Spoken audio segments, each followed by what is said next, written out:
सोचिए, अगर मैं आपसे कहूं कि एक ऐसा बिजनेस है जहां आपको ना ज्यादा कॉम्प्लेक्स मशीनें चाहिए, ना हैवी फैक्ट्री सेटअप, और फिर भी आप एक ऐसी चीज सेल करते हैं जो हर घर में रोज इस्तेमाल होती है। लोग उसे सेहत के लिए लेते हैं, बच्चों से लेकर बुजुर्ग तक सब उस पर भरोसा करते हैं। और सबसे खास बात, इस प्रोडक्ट की डिमांड साल के 12 महीने रहती है। सोचिए, एक ऐसा काम जहां रॉ मटेरियल भी पाकिस्तान में आसानी से मिल जाता है, और अगर आप थोड़ा सा स्मार्ट काम करें तो आप अपनी ब्रांडिंग बनाकर उसी चीज को डबल प्राइस पर बेच सकते हैं। लेकिन यहां एक ट्विस्ट है, अगर आप क्वालिटी कॉम्प्रोमाइज करें तो आपका बिजनेस कुछ ही महीनों में खत्म भी हो सकता है।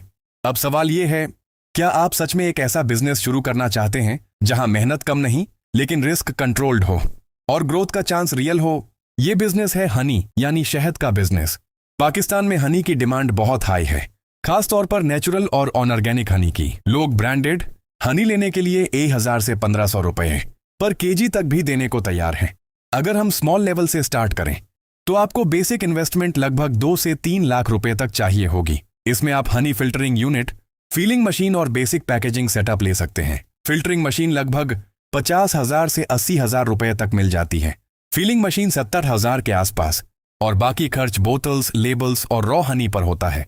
रॉ हनी आप लोकल बीकीपर से 600 से 800 रुपए पर केजी तक ले सकते हैं। अब अगर आप उसे प्रोसेस करके अच्छी पैकेजिंग के साथ 1200 रुपए पर केजी बेचते हैं तो पर केजी आपका ग्रॉस मार्जिन लगभग 400 से 500 रुपए तक हो सकता है। अगर आप रोजाना सिर्फ 20 केजी हनी सेल करते हैं तो आपका डेली ग्रॉस प्रॉफिट लगभग 8,000 से 10,000 रुपए तक हो सकता है। इसमें से बिजली, पैकेजिंग और ट्रांसपोर्ट का खर्च माइनस करें तो नेट प्रॉफिट करीब 5,000 रुपए डेली रह जाता है। महीने का ये 150,000 रुपए के आसपास बन सकता है। मीडियम लेवल पर अगर आप 8 से 10 लाख इन्वेस्ट करें, अपनी ब्रांड और मार्केटिंग स्ट्रॉन्ग करें और डेली 50 केजी तक सेल ले जाएं, तो मंथली प्रॉफिट 3 से 5 लाख तक रियलिस्टिकली पॉसिबल है। लेकिन ये तभी होगा जब आप क्वालिटी मेंटेन करें और मार्केट बिल्ड करें। बिजली का कंजम्पशन ज्यादा नहीं होता क्योंकि मशीनें हैवी इंडस्ट्रियल नहीं होती, मेंटेनेंस भी लो है, लेकिन हाइजीन बहुत इंपॉर्टेंट है। अगर आपका हनी प्योर नहीं हुआ या कंटेमिनेशन हो गई तो कस्टमर ट्रस्ट खत्म हो जाता है।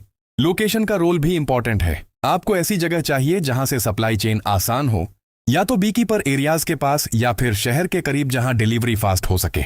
इस बिजनेस का सबसे बड़ा रिस्क है फेक हनी का मार्केट। पाकिस्तान में पहले से बहुत लोग आर्टिफिशियल हनी बेच रहे हैं, इसलिए कस्टमर ट्रस्ट बनाना मुश्किल होता है। दूसरा रिस्क सीजनल प्रोडक्शन का है, क्योंकि असली हनी का प्रोडक्शन साल भर सेम नहीं होता।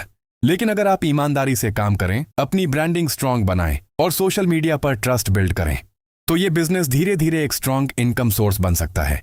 आखिरी बात, कोई भी बिजनेस ओवरनाइट सक्सेसफुल नहीं होता, लेकिन जो लोग कंसिस्टेंसी के साथ काम करते हैं वही आगे निकलते हैं।